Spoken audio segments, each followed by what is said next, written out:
rapping, dude. Might just trap with you. Coming with the thunder, baby. Might just clap it crew. I roll out in the morning light with that Harley bike, all black. I'm the party. Salutare prieteni și bun venit pe canalul meu Tutorial App. Numele meu este Marius și astăzi vreau să vă prezint cum vă puteți cumpăra voi biletele de concediu, sejururi, all inclusive, toate acestea în oriunde, orice țară, în Turcia, Bulgaria, în toată Europa, în toată lumea. Ok. Site-ul se numește frumușel, avem link-ul aici, booking.com. Dacă folosiți acest link promo cod, cum ar fi un cod de invitație, primiți 10% reducere și deci este un beneficiu, primiți 10% din valoare înapoi. Deci la 100 de euro sunt 10 euro care primiți înapoi, la, nu știu, 1000 de euro primiți 100 de euro, totuși este o diferență mare. Bun. Vedeți, aici avem mai multe cazuri, cazări, zboruri plus hotel. Exemplu, căutați un zbor, apăsăm aici, unde vrem să mergeți frumos de la, nu știu, București, exemplu. Hai să nu mai traducem sau să lăsăm normal. Și punem aici, nu știu, Roma. Ok. Punem data plecării. Să facem așa și data întoarcerii. Bun, aici alegem persoanele, câte persoane. Două persoane, putem pune și dacă avem copil, etc. toate chestiile astea. Bun, dăm căutare și acum practic ne va căuta cel mai convenabil bilet.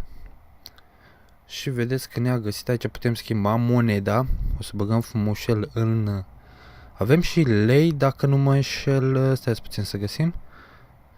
Ok, nu știu, sunt sigur că este, dar nu văd eu acum, nu trebuie să mă uit. În fine, hai să punem un euro. Putem bifa și limba, hai să punem, avem română, de curiozitate avem italiană. Ok, română nu se pare că nu este, dar engleza este foarte ușoară. Se poate folosi Google Translate, care la aveți automat și va traduce această pagină. Bun, se vede că mi-am găsit un zbor foarte bun, 69 de euro cu Ryanair, un preț foarte bun. Aici putem da și se așteaptă 5 secunde până ne caută acel zbor. Bun, așteptăm. Practic ne duce pe site-ul oficial la Ryanair. Vedeți și ne dă biletul, mai completăm aici. Deci este foarte ușor. Bun, pe lângă bilete de avion sunt zboruri, trenuri, închirieri de mașini și toate chestiile astea. Bun, să zicem că noi căutăm o cazare undeva, vrem să ne cazăm într-un concediu, să mergem în concediu. O să scriem aici frumos, hai să zicem mergem în Ibiza. Este o țară foarte frumoasă, Spania. Alegem perioada când vrem să plecăm, în octombrie. Hai să punem augustul, pe 7 august și ne întoarcem pe, să zicem, pe 13. Stăm mai bine de o săptămână. O cameră, alegem câte camere vrem noi, câte persoane suntem, să zicem 2. Dăm o căutare. Ok. Oricum, vedeți, aici putem alege o locație din Ibiza. Eu am pus așa ca idee. Hai să punem, uite asta de aici. Și putem vedea instant prețurile, să nu nimic. Aici practic ne dă toate hotelurile. Dar mi se pare un preț convenabil totuși. 4000. Wow, ce scump este zona asta. Dar, na. Uite exemplu aici la 4000 de euro, de lire, se simte o diferență. Mă refer cei 10%. Chiar se simte. Hai să vedem o locație mai ok. Asta este ocupată. Așa aici. Da, sunt multe locații drăguțe, se pot vedea și poze și după aia se poate vizualiza toată pagina. Na, acum de fiecare după buget. Și este avantajos. Voi când, de exemplu, vreți să faceți o călătorie, folosiți link-ul ăsta care vă lăs în descriere. Este un promo cod cum ar fi și primiți 10% înapoi. Deci este foarte tare. Hai să punem, nu știu, Varna. Este în Bulgaria. Majoritatea, sunt mulți care merg în Varna. Ok. Nisipurile de aur. Perfect. Am pus aceeași perioadă și acum să vedem niște prețuri. Aici sunt niște prețuri mult mai accesibile. Vedeți, putem să dai aici frumușel pe hartă și ne arată toată zona asta. Sunt o grămadă de hoteluri. Și vedem și prețuri.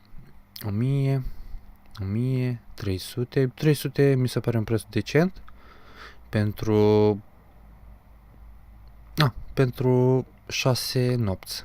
Este un preț bun. 1000. Da. Dacă noi schimbăm teoretic acum data, augustul este o perioadă foarte scumpă, se știe. Mergem în iulie. Hai să spunem pe 10 până pe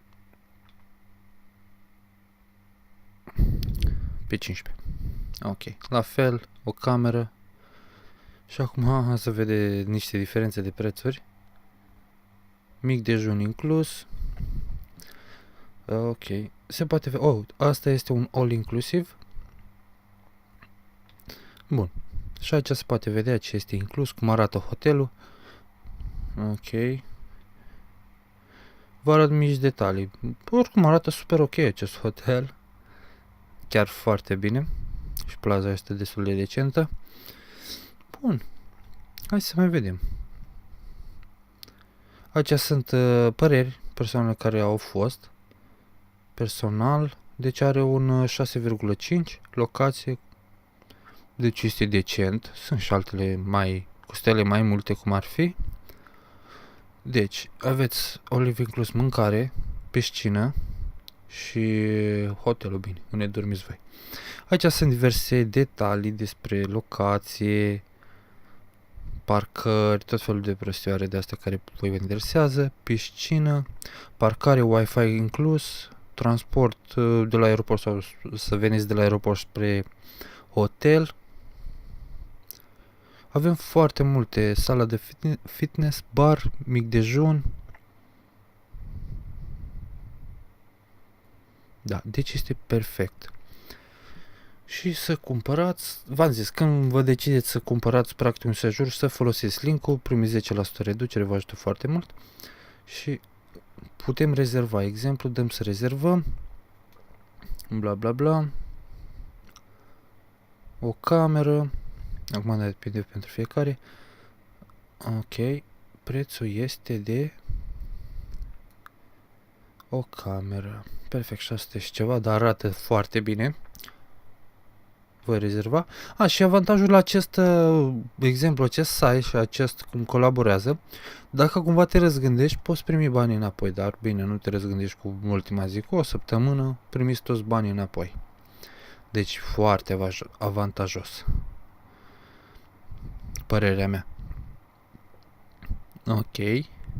Aici sunt TVA-ul lor, la. Deci, exemplu, nu-i mare, 9% și 10%, adică să punem 10% sunt, cred că, aproximativ, de fapt, nu, vreo 60 de euro care îi reduceți cu link-ul care vi l-am lăsat. Bine, aici sunt datele mele, aici vi le puneți voi pe a voastre, completați, după aia probabil vă cer și datele la car ca să plătiți sau să dați un avans, depinde cum se folosește, nu am idee. Dar eu am făcut o rezervare pe acest site și chiar am fost. Aici în apropiere la mine în Anglia și chiar am fost mulțumit. Este fix, adică a fost aceeași descriere, nu sunt ceva modificări, totul este legal. Deci eu vă recomand acest site cu multă căldură. Da, cam atâta, prieteni, cam acesta a fost video de astăzi. Noi ne vedem data viitoare, mai vedem noi ce vă mai prezint. Da, aveți grijă de voi și dacă plecați în concediu, o distracție plăcută să aveți. Pa, pa, prieteni. Pa. Young rapping dude, might just trap with you. Coming with the thunder, baby, might just clap it crew. I roll out in the morning light with that Harley bike, all black.